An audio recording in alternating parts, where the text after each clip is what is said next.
Calaroga Shark Media.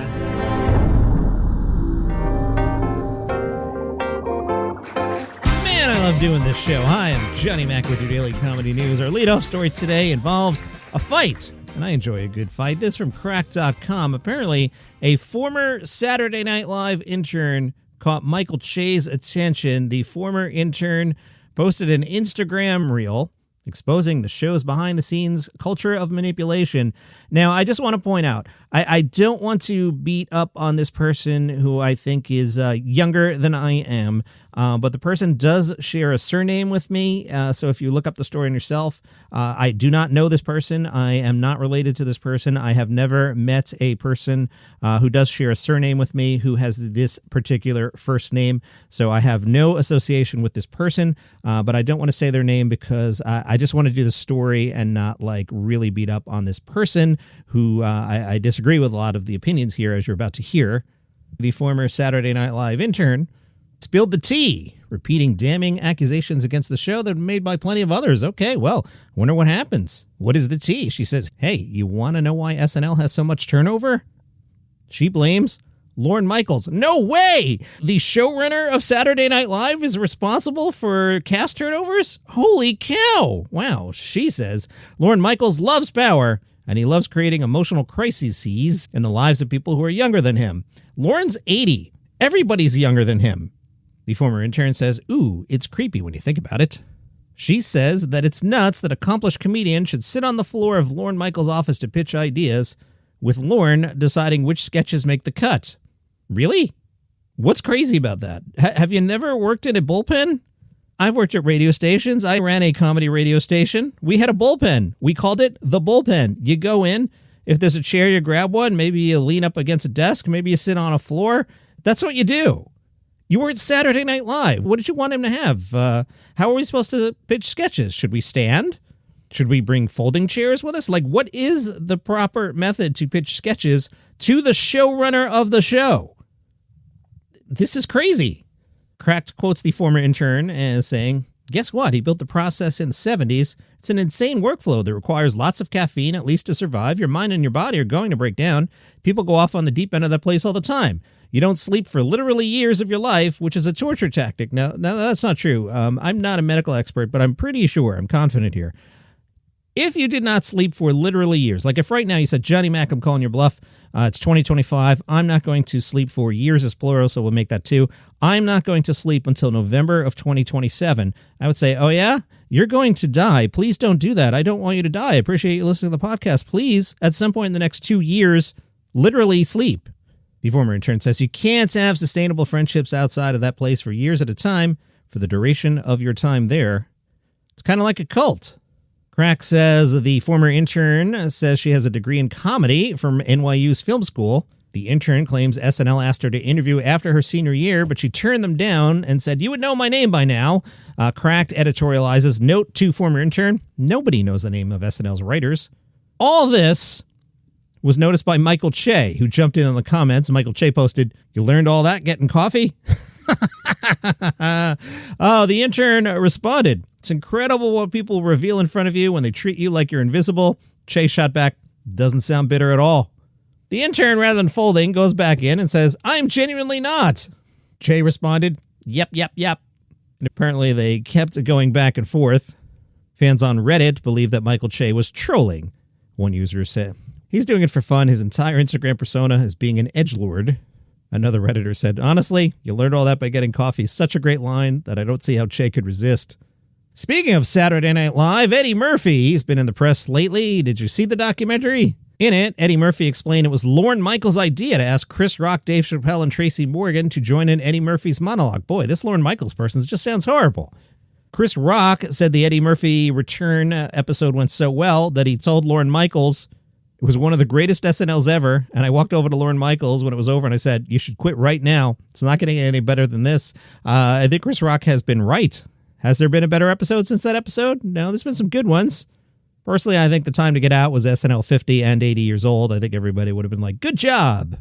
Josh Johnson tells Billboard, every Tuesday I post a new set. Sometimes it's extremely topical or political, and sometimes it's more cultural pop. I really love doing it. We premiere live every Tuesday at 9 p.m., so you can hop in the chat, meet other people, and have good conversation with everybody. Then the sets are available for free on YouTube for the rest of time. Billboard was curious. You've been a writer since 2017. At what point did you think I want to be on camera? Josh said, it wasn't something I was gunning for years and years. It started to set in as I got more comfortable with the show. I was having a great time writing for everyone on the show. Then some years passed, and I felt, all right, this could be a cool move, and I could write material for myself when I'm hosting. Do you feel like you're performing a public service? Josh said, I can only speak for myself. I very much appreciate that people love and enjoy what I do, but I think the people doing public service are doing real public service. I don't want to conflate making TV with making change. At the end of the day, it's a comedy show. There are plenty of people out there doing their best to change things, whether it's in their local community, their state, their world. The best I can do is raise awareness of who they are and what they're doing. The Wall Street Journal asked Louis C.K., hey, Louis C.K., when you got in trouble, some people wrote you off for good. That's exactly how the guy at the Wall Street Journal phrased it when they talked to C.K. Exactly in the tone I just did it. That was a perfect impression. You should have been in the room. For the fans that stuck around, some were disappointed that you didn't dig deeper into the roots of your behavior. Did you consider doing a special devoted to that, Louis C.K.? Louis said, well, that touches on some really tender stuff for me, and it's hard to talk about. One of the fundamental aspects of an experience like that is that your life departs other people's ability to understand it. There's a gap there, a gap of how much people can understand what I'm going through. There's some things that people probably wish I wouldn't have done or said. Maybe I just wasn't good enough. Maybe I just wasn't strong enough. Maybe they want to hear more about it, but not everybody does. Also, maybe it's none of your effing business why I can't. These are the things that go through your head. I don't want to displease anybody. It's hard to know that there's people who feel disappointed, but the feeling's mutual. I can see the strain in someone's face who wishes for more, and I can understand it. There's only so much I can do about it and take good care of myself and my family and people who love me. By the way, the first special I did coming back, I had a huge chunk about it. CK said, I'm not like a guy who breaks down on stage. I got to do my job up there. When I return to work, it was like, how many people are willing to just watch me? A crap ton. That's more important to me. There may be a day when I talk about things more. I did an interview with Theo and said a lot more than I expected to, and it felt really good. I listened to that episode. I actually didn't make it to the end. I just, the part of the street they were hanging out on, I just didn't want to hang out on, but I'm glad they enjoyed it. CK said, but I don't read what people say anymore. I don't read the internet. My phone is extremely restricted. I threw the keys away. Out today on the 800-Pound Gorilla YouTube channel. It is the 800-Pound Gorilla YouTube channel premiere of Josh Wolf's 4 Stories. Kathy Griffin was on the Good Guys podcast and said she had her 3rd facelift. Now, it's really easy to just be like, oh, yeah, Kathy had her 3rd facelift. Let's just tap the brakes for a second. Kathy Griffin had a 3rd facelift. So she had a facelift, then had another facelift, and then had another facelift. Kathy Griffin told the hosts, I'm no beauty, but he did a good job. I went to Kris Jenner's last guy, but it was not cheap. They asked her how much facelift number 3 was. Do you want to guess? I'll give you a second here. Why don't you guess? How much was facelift number 3? Facelift number 3 was $218,000. Kathy Griffin described getting stitches in my eyelids with a cat eye stitch to lift the corners. She also had a stitch in her chin. Kathy explained, I actually think when you're a chick comedian, they just go for your looks. I think that's probably why Joan Rivers did so much, because she was really pretty. I'm from a generation where agents thought nothing back in the day of saying stuff like, yeah, they loved your audition, but they're going to go attractive, sorry. Or, with a nose job, you might have a chance, so I went and got a nose job. Let me end on this one. I've wanted to get to this one. I've got a little room today. This from AOL.com. Johnny Mac, did you prep the show in 1996? No, apparently there's still AOL.com, and this came up in the course of my travels. 15 comedians everyone had a crush on in the 1960s to 2000s. Okay, let's count that out. The 60s, the 70s, the 80s, the 90s, and the zeros.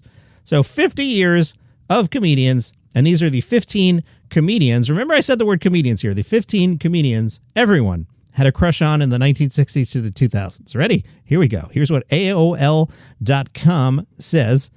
I'm not sure how these are ordered, but they did have a number 1 here. Robin Williams. I was a boy when Mork and Mindy came out. I don't remember people having a crush on Robin Williams, but, he's not the worst-looking person I've ever seen, so okay, fine. Number 2, Lucille Ball. Now, this is the 60s to the 2000s. Did people have a crush on Lucy? Especially like in the 80s, old Lucy with the cigarette voice? Now, the very young Lucille Ball, nice-looking lady. But I Love Lucy's from the 50s, and the AOL.com article are the 15 comedians, everyone, not just some people, everyone had a crush on in the 1960s to the 2000s. I'm not slagging on Lucille Ball.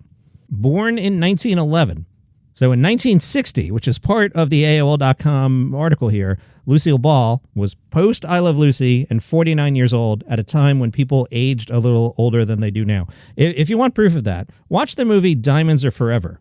I say this quite seriously. If you gave me 6 months, I would get myself in shape, get myself a suit, and I would look as good as Sean Connery does in Diamonds Are Forever. Sean does not look great in that movie. He's only 39 years old. And at 56, I can get myself in Diamonds Are Forever shape. Can I get myself into Dr. No Sean Connery shape? Absolutely not. Was Sean Connery the sexiest man alive in the 80s? He sure was. That's a thing that happened. 1989, Sean Connery was 59 years old. But I'm not talking about 59-year-old Sean Connery. I'm talking about 39-year-old Diamonds Forever Sean Connery. Watch the film or just Google it. He looks 56 years old.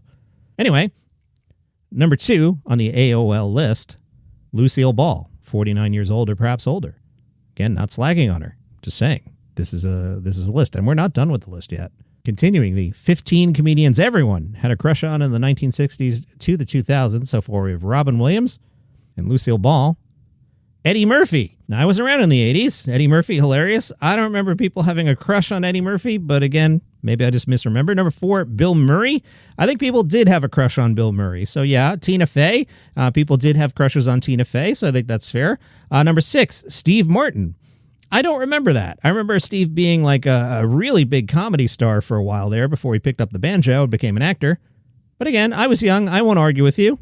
Number 7, Jim Carrey. Okay, I'm a straight dude, but I could see it. He was in a nice picture of a young Jim Carrey, sure. Number 8, Goldie Hawn. Absolutely. Who didn't love Goldie Hawn? I'm not sure I think of her as a comedian, comedic actress, sure. Fantastic. Who doesn't like Goldie Hawn? So that's, a little out there to me. Chevy Chase. Now, I know as Chevy Chase aged, he got a bit of a reputation, but I could see in the 70s people being into Chevy Chase. I don't think that's ridiculous. Continuing, the 15 comedians everyone had a crush on in the 1960s to the 2000s. Number 10, Carol Burnett. They say a heartwarming icon whose kindness and goofiness made everyone feel at home. She didn't just make people laugh, she made them feel loved. Carol Burnett, number 10. Number 11, on the 15 comedians everyone had a crush on, John Candy. Sure, absolutely. Who didn't have a crush on John Candy? Number 12, the great dramatic actor Adam Sandler. 13, Gilda Radner. 14, Ellen DeGeneres. And we've gone a long way for a joke here, but number 15, Jerry Seinfeld. I don't remember anyone having a crush on Jerry Seinfeld, except maybe perhaps a 17-year-old girl. And that's your comedy news for today. Bye.